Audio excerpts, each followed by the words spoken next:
The plea in the dust. The sun burned above the red sand planet. Wind blew soft clouds of dust across the silent plains. Nothing moved, except one man.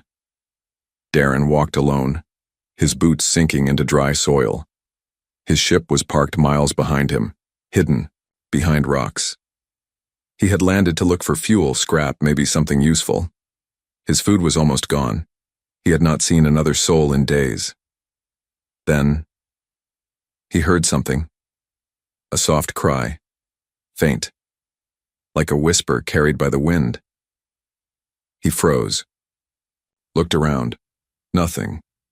Only sand, rocks, and the wide, empty sky. But then, again, a voice. Please. It was coming from behind a broken wall near a dried-out well. Darren stepped closer, hand resting on the small weapon at his belt. Slowly, carefully he peeked around the edge, and there she was, an alien woman, thin, dirty. Her skin, pale and cracked, shimmered in the sunlight. She knelt in the dust, trembling. Her long robes were torn. Her head was bowed low. Behind her, two small children hid in silence. Their eyes were wide and scared. Their faces were hollow from hunger. The woman looked up at him with tired, begging eyes. Her voice broke as she spoke. Please, adopt my children, and be my mate, human. Darren blinked. Did he hear her right? He stepped back, confused. What? She stood slowly, her legs shaking. They are hungry. They have no one. The tribe cast us out. My mate is dead. He stared at the kids. They didn't speak. They only clung to each other. I only came to trade, Darren said.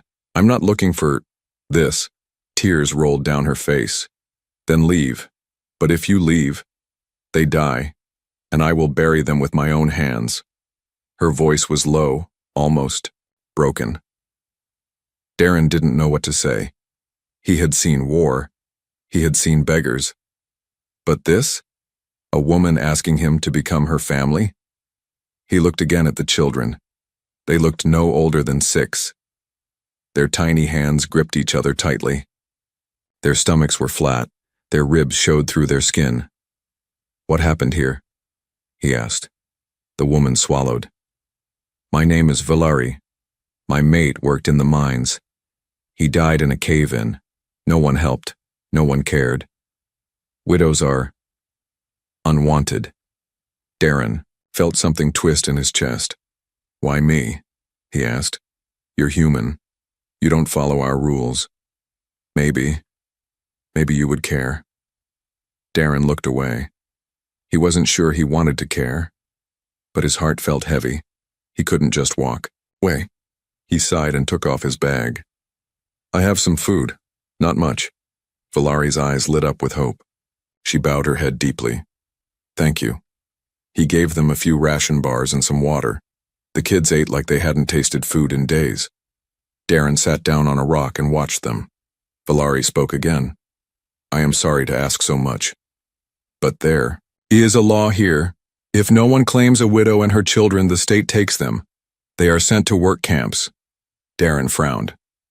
Work camps? For kids? Yes.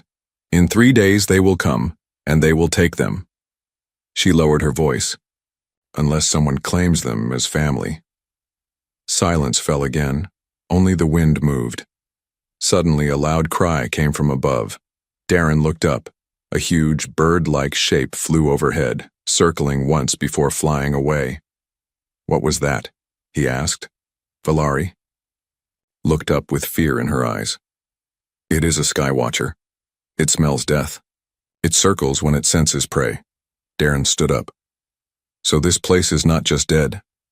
It's dangerous. She nodded slowly. He looked at her again. Her skin was cracked from heat. Her hands were dry and bleeding, yet she stood with dignity. Still, proud, even while begging. He spoke softly. You could have asked anyone. Why ask a human stranger? Valari smiled sadly. Because my kind have already said no. Darren looked at the kids again. One of them, the smaller one, had curled up beside him, trusting, quiet, hopeful. Darren didn't speak for a long time, but deep inside, he knew.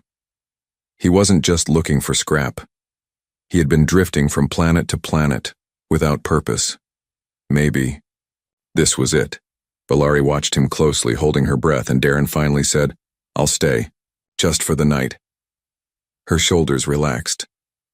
"Thank you, human." He looked around. "But we'll need shelter, real shelter, and weapons, in case that sky beast returns." Valari nodded. "I will show you where we hide." As the sun dipped, lower, casting long shadows across the sand, Darren followed the alien widow and her children toward a half-buried shelter in the rocks. He didn't know what would come next, but one thing was clear. This was no ordinary mission anymore. This was something more. This was family, waiting to be saved. Darren ducked inside the small cave Valari called home. It was dark, hot, and smelled like dust and old metal. The walls were made from broken ship pieces and stone. A cracked solar panel leaned against one side, barely working. "This is where we hide," Valari said softly. The twins sat quietly in the corner. One held a broken toy, the other stared at Darren with wide, quiet eyes. They didn't cry. They didn't speak. They just waited. Valari lit a small lantern. Its weak glow filled the space with pale blue light. "I've kept them alive with roots and water from the rocks," she said. "But it's running out." Darren opened his bag and handed her 2 more ration bars. "Split it between you." She shook her head and gave both bars to the twins. They unwrapped them fast, then slowed down, like they were scared the food might vanish. Darren watched their thin fingers, their 2 big eyes. No child should look that tired. "What are their names?" he asked. Valari smiled faintly. "The older one is Luma. The little one is Jaro. Twins. Half human, half Solari." Darren raised an eyebrow. "Human father?" She nodded. "He was a traitor. He stayed after we fell in love. But our people didn't like that. When he died, they blamed me." "And the twins?" Darren asked. "They called them impure. Said they didn't belong to either world." Darren clenched his jaw. "That's cruel." Valari nodded, silent. Luma suddenly spoke. Her voice was soft and shaky. "Is he really going to leave like the others?" Valari looked down. "No, child, he brought food. That means he cares." Darren knelt beside the girl. "I'm not leaving. Not yet. I want to help." Jaro crawled to him and sat in his lap like a small animal. Darren froze. The child's skin was cool. His body was so light. "He likes you," Valari whispered. Darren looked at the boy. Jaro reached up and touched Darren's face. A small smile appeared. It hit Darren hard. He had been alone for years, jumping from planet to planet. No family, no roots. But this boy, this little stranger, touched him like he had known him forever. Darren wrapped a small blanket around the boy. "You're safe now." Valari's eyes glistened. Suddenly the cave trembled. Dust fell from the ceiling. Darren jumped to his feet and pulled out his weapon. Valari whispered, "It's back." "The beast?" he asked. She nodded. "It comes at night, searching for weakness." Darren moved to the door and peeked outside. He saw nothing, but something moved behind the distant rocks, large, heavy, watching. He returned and whispered, "We need to reinforce this place." "There's metal outside," she said. "Old plates from a crashed ship." Darren nodded. "I'll bring them, and we'll block the entrance." "Be careful," she warned. Darren left quickly, grabbing the metal. The wind was rising. Sand hit his face like sharp needles. He dragged 2 large pieces inside, sweat dripping from his face. Together, he and Valari placed them across the door and sealed it with old cords and stone. "Not perfect," Darren said, "but it'll hold for a while." Valari nodded. "Thank you." That night, the children slept curled up in a corner. Darren sat near the door with his weapon ready. Valari sat across from him. "Why did you stay?" Darren thought for a moment. "I don't know. Maybe I was tired of running." She looked at him, confused. "I've been alone for so long," he said. "Always moving, never settling. I thought that was freedom. But maybe I was just empty." Valari lowered her eyes. "You still don't have to take us." He looked at the children. "But if I don't, who will?" The cave fell silent. Outside, the wind howled. Then came the sound. Scratching. Something large brushed against the outside wall. Slow, heavy. Valari's eyes went wide. "It's here." Darren raised his weapon. "Stay quiet." The beast sniffed around the cave. Darren saw a huge shadow pass the door crack. Its claws scraped across the metal plates. Jarrow whimpered in his sleep. The beast paused. Then, silence. For a full minute, nothing moved. Then the beast growled and walked away. Valari held her breath until it was gone. "That was close," she whispered. Darren stayed up the rest of the night. When morning came, he stepped outside. The sky was clear, but in the dirt, massive claw prints circled the cave. He returned and looked at Valari. "We can't stay here." She nodded. "I know." Looked at the children. They were still sleeping. "We'll move. Find higher ground. Build better walls. If I'm going to stay for a few days, we'll do this right." Valari looked at him with hope in her eyes. "Thank you, human." He looked back at her. "My name is Darren." She smiled. Then, "Thank you, Darren." As he looked at the small family in the dark cave, something inside him changed. This was more than survival now. This was a beginning. The morning sun cast long shadows across the sand as Darren followed the claw marks outside the cave. They were deep, sharp, and too wide to belong to any animal he knew. Each print sank several inches into the dirt. He crouched beside one and ran, his fingers along its edge. "This thing is heavy," he muttered. And it was close. Very close. Behind him, Valari stepped out, her eyes squinting in the bright light. She wrapped her shawl tightly around her thin shoulders. "It's called a sand maw," she said quietly. "It hunts only when it smells hunger or fear." Darren looked at her. "You've seen it before?" She nodded. "It came the night after my mate died. Since then it circles every few days. Waiting. Waiting for you to be too weak to run," Darren guessed. Valari didn't answer. She only stared at the horizon, where the wind carried dust like smoke. Darren turned back to the prince. "It's smart. It doesn't rush. It tests the door, watches for movement." He stood and dusted off his hands. "We need to leave soon." Valari hesitated. "There's one place, high ground. My mate built a shelter there once, before he died." "Good. We'll move tonight. Too hot during the day." Darren glanced toward the cave. "The kids?" "They're still asleep. They don't rest well, but when they do, they dream." Darren raised an eyebrow. "Dream? About their father?" she whispered. "About safety." Darren said nothing. He knew what it meant to dream of a place that no longer existed. Later that evening, just as the sun began to fall, they packed what little they had. Blankets, a cooking pot, Darren's remaining rations. Valari carried a small pouch tied with bone thread, her only treasure. The children followed without complaint. Darren led the way, weapon ready. The prince from the sand maw led away, but the feeling of being watched never left him. For 2 hours they walked, climbing rocky hills and crossing dry riverbeds. Valari moved slowly but never stopped. Her children stayed close, clutching each other's hands.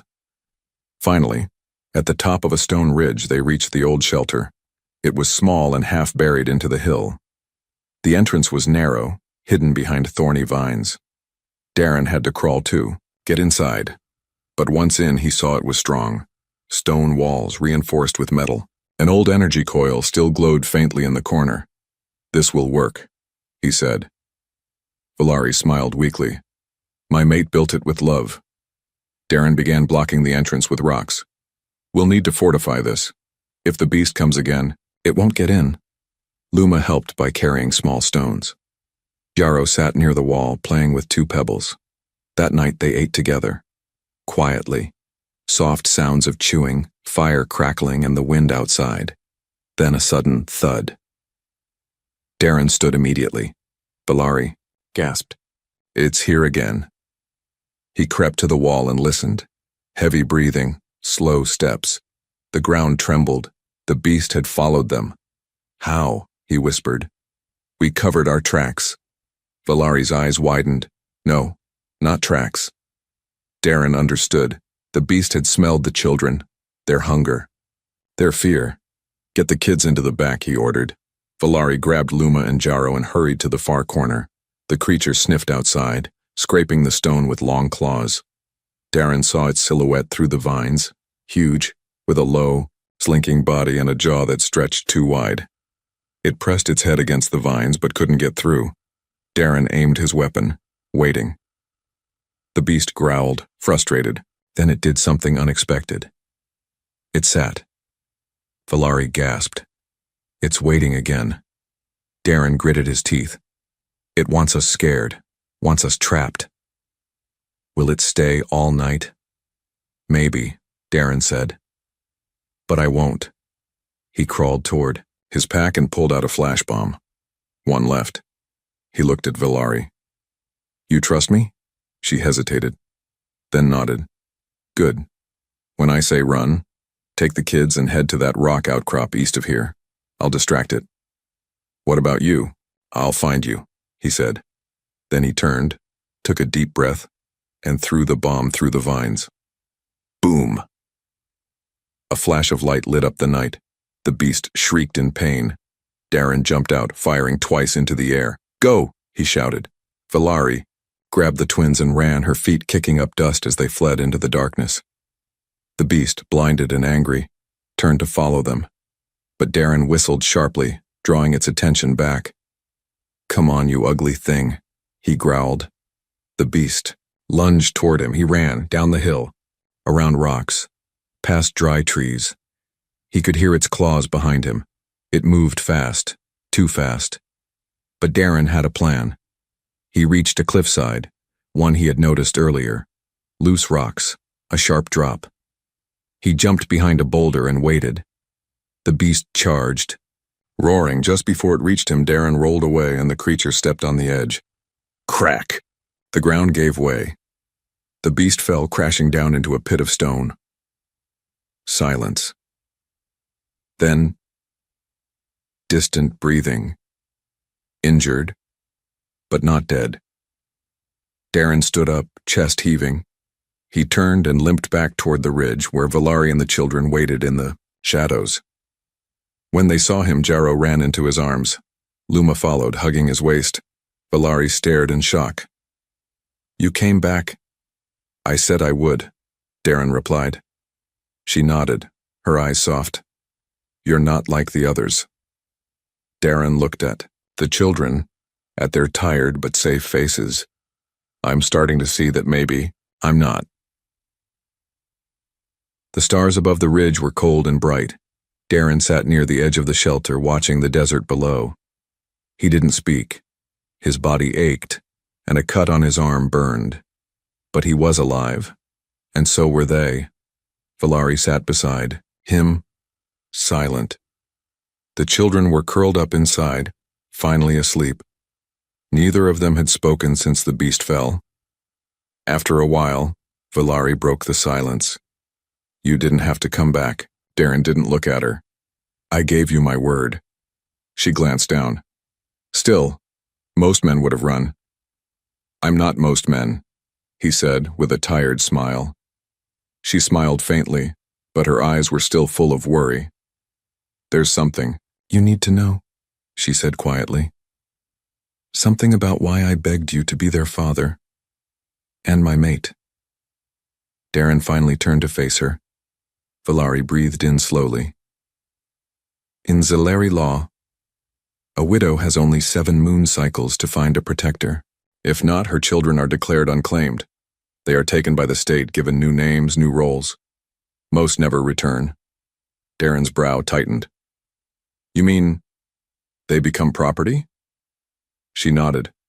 Used, trained, sold, forgotten. His fists clenched.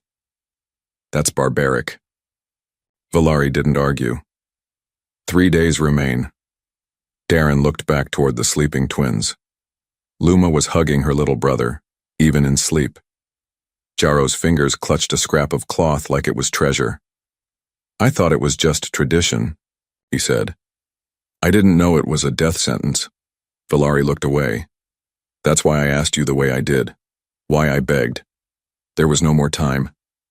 And if I agree, he asked, to this bonding law, then they are yours, by law, blood or not. And she hesitated. I become your mate. Darren was quiet. The fire crackled between them. He finally asked, do you want that? Or is it just for the children? Valari met his eyes. It started for them. But now... She didn't finish the sentence. She didn't have to. Darren stared into the fire. He wasn't a father. He wasn't a husband. He was a drifter, a scavenger, a man who lived between systems and slept under stars. But last night, those children had looked at him like he was hope. And Valari? She had stood beside him, even when terrified. He took a breath. What would I have to do? Valari stood slowly and reached into her pouch. She took out a thin stone tablet with ancient writing carved into it. This is the bond record, she said. All I need is your handprint. In blood. He raised an eyebrow. Dramatic. She smiled, just a little. It is sacred. Darren stood and unsheathed a small blade. He made a shallow cut across his palm, then pressed it to the tablet. The markings glowed faintly. The stone became warm in her hands. It's done, she said. Just like that, she nodded. Now, by law, you are family. The word hit him hard. Family. It had been so long since he felt part of anything. Valari's eyes shimmered. She stepped closer, slowly, like she wasn't sure if it was allowed. Darren didn't move. He just looked at her, really looked. The dirt on her skin, the scars on her hands, the weariness in her eyes, and something else. Strength. She whispered, You've given me more than food or safety. I just did what was right. No, she said. You gave me hope. He looked at her for a long moment, then said softly, I think you gave me something too. Before either of them could say more, Jaro's voice called out. Darren? Darren turned. The boy stood at the cave opening, holding his broken toy. His eyes were full of fear. Bad dream, he whispered. Darren walked over and picked him up gently. You're safe. I'm here. Luma followed, rubbing her eyes. She looked up at Valari. Is he really our father now? Valari knelt beside her and nodded. Yes, my child, he is. Luma's face lit up with a smile so pure it made Darren's throat tighten. Then she looked at Darren. Can I call you Papa? He paused, then nodded. Yeah, you can. Jaro grinned and hugged him tighter. That night they all slept inside the stone shelter. For the first time, no one cried. No one feared the wind or the beast. And when Valari lay down beside him, Darren didn't move away. He had drifted so long without meaning. Now he had names to protect, small hands to hold, a woman to stand beside. He had a family, and he would fight the whole galaxy to keep them safe. Darren was chopping wood outside the rocky shelter when he heard the sound again. Low, rumbling, deep in the earth. Not thunder. Something worse. He froze. His fingers tightened around the axe handle. Behind him, Valari stepped out with a water flask. It's coming again, isn't it? Darren didn't answer. He didn't need to. The air was thick. Still. Even the wind had stopped. He looked up at the sky. Black clouds were moving in. The desert never had storms like this unless something unnatural was near. I thought it fell, he said. I watched it drop. Valari shook her head slowly. Sand moths don't die easy, you only made it angry, Darren muttered under his breath. Lucky me. He quickly moved toward the shelter. Get the kids inside, I need to build a firewall. A firewall? It hates light and heat. I'll light a trap. Draw it in. Valari's eyes widened. You can't fight it alone. He looked at her with calm eyes. I'm not fighting it, I'm burning it. Inside the shelter, Luma and Jarrow watched with wide eyes as Darren gathered fuel, dry branches, old scrap, and 2 of his last grenades. Jarrow tugged on his shirt. Are you going away? Darren kneeled beside him. No, little man, but I need to keep you safe. Jarrow looked scared. The monster? It'll eat us. Darren smiled and touched his forehead. Not if I burn its ugly face first. He handed Valari a flare. If it gets past me, you light this. It will blind it. She held the flare tight, her hands trembling. Please don't die, Darren. I just got you. He paused, then touched her cheek softly. I'm not leaving. Not again. As night fell, Darren stood at the edge of the ridge, just beyond the rocks. He had set a wide trap, a half circle of flammable scrap and soaked branches. In the middle sat a canister of old engine oil. One spark would light it all. He waited. The stars vanished behind the clouds. Then came the sound. Thump, thump. Heavy, claws, snarling breath. The sand maw returned. Its glowing eyes appeared from the shadows, large and wild.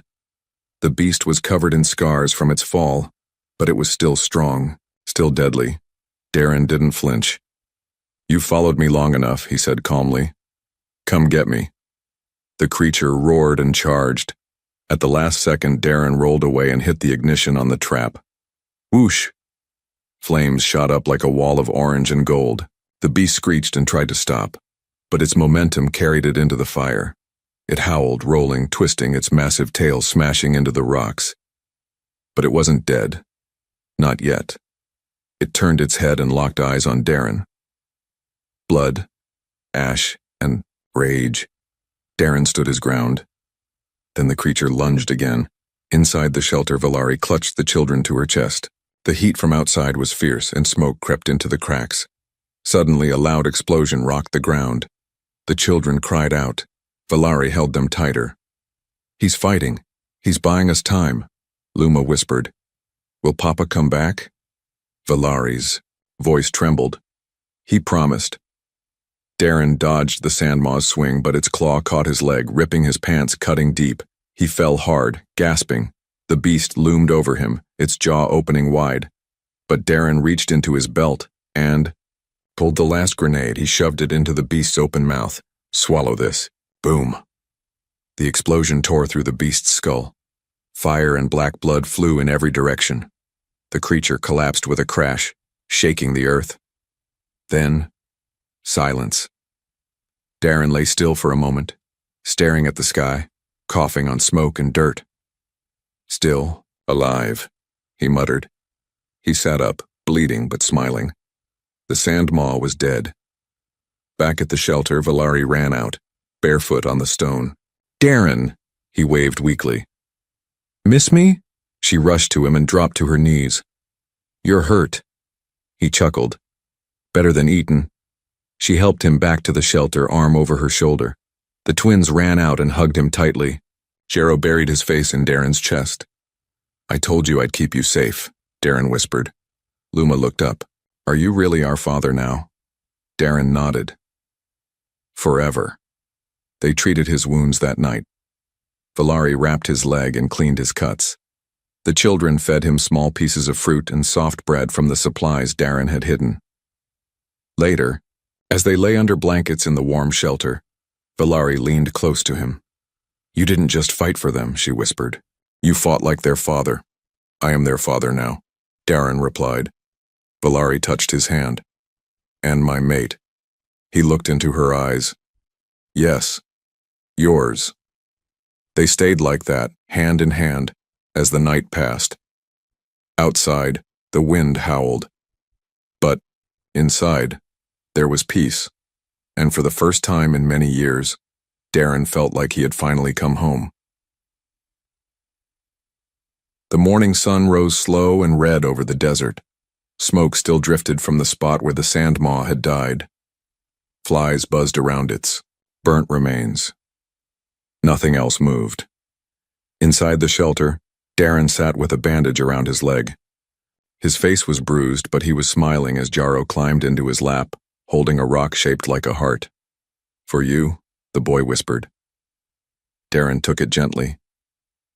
"Thanks, little man." Luma sat beside him, drawing strange symbols in the dust. Valari watched them from the corner, her eyes soft. Her family, broken, bruised, and still alive. But peace didn't last long. A sharp noise came from outside. Darren's hand moved instantly to his weapon. "Stay with the kids," he told Valari. She nodded and pulled them close. Darren stepped outside, limping slightly. The wind had picked up, carrying sand with it, but in the distance, he saw movement. 3 figures, riding hover beasts, armored, tall, familiar, Solari warriors. Valari came out beside him, her face pale. "No," she whispered. "It's them." "Who?" "My old tribe. The ones who cast me out. They've come. For the children." Darren's eyes narrowed. "Let them try." The warriors stopped a few meters away. One stepped forward. His face was scarred, and his robes shimmered with clan symbols. "Valari of the Broken Nest," he said coldly. "You were given your time. The bond was not approved by council law. We've come to claim the children." Darren stepped in front of her. "They're not yours to take." The warrior laughed. "And who are you, human? A drifter with a broken ship and no clan?" "I'm their father now," Darren said calmly. "By the bond law, sealed in blood." The warrior's smile faded. "You dishonor the law." The council did not witness it. Valari stepped forward, standing tall despite her thin frame. "Followed the old ways." "That is enough," the second warrior scoffed. "This male has no bloodline, no right, no worth." Darren took a step forward. "I fought the sand maw. It's dead. I protected this family when your tribe turned away. If that's not worth something, then your law is broken." For a moment, no one spoke. Then, the lead warrior drew his blade. "The law is power. And you, outsider, have none." Darren didn't flinch. "You can try to take them, but you'll have to go through me." The warriors raised their weapons. Valari shouted, "Don't! There are children here!" But they didn't stop. Just as they charged, a roar echoed across the ridge. Not from a beast, from above, a shadow passed over them all. Massive wings, a screech like lightning tearing through metal, a sky beast. Another one? No, the mother of the sand maw. Darren's eyes widened. It followed the blood scent. The warriors froze as the creature landed with a thunderous crash. It was larger than the first, older, and full of rage. The lead warrior turned pale. "Retreat!" Too late. The beast charged them. Claws slashed. Hover beasts screamed. One warrior was grabbed and thrown into the rocks. The others tried to flee, but their path was blocked by fire and dust. Darren ran and pulled Valari and the kids behind a boulder. "Stay low," he shouted. The ground shook. Screams filled the air. The sky beast tore through the attackers like paper. Then something strange happened. It stopped, sniffed, turned, and looked at the children. Luma stood slowly, her eyes locked with the giant beasts. "Don't," Darren whispered. "Luma, stay down." But the beast didn't growl. It lowered its head.